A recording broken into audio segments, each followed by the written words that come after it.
it doesn't limit him at all.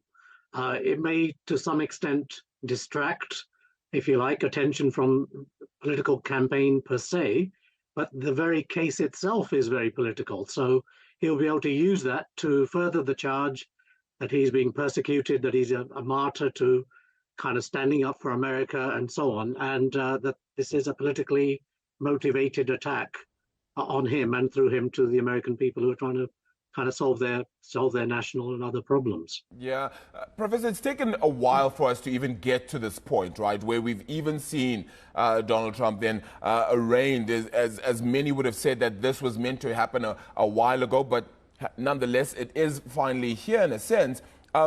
What happens next, though? And one can imagine that it's still a very lengthy process. It's not as if we're going to be seeing Donald Trump, in cuffs or anything like that.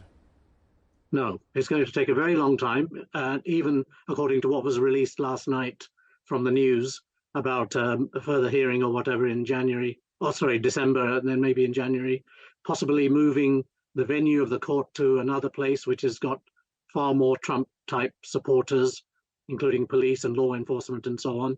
So this wrangle is going to carry on. And it kind of is going to be red meat for Donald Trump in the kind of claims that he's making already. And he had said already that he was going to use this to sort of wreak death and destruction on the enemy, retribution on the Democratic Party and so on.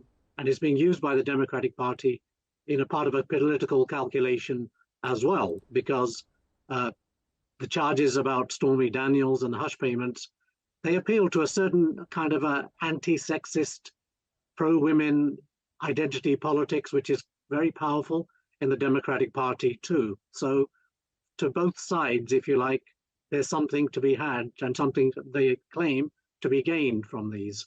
But overall, I'm not sure that it does any good to the whole idea of America being kind of destabilized, unreliable, volatile, an unreliable ally to others, and so on. And whereas if you look in the world today, China is doing much, much better diplomatically and in all sorts of other ways as well. So it kind of adds to the feeling that the United States is looking in the wrong direction, that it is distracted by these domestic kind of affairs and polarization, when actually they have a very large number of domestic issues and problems for their own people, as well as globally, a massive sort of power shift is underway.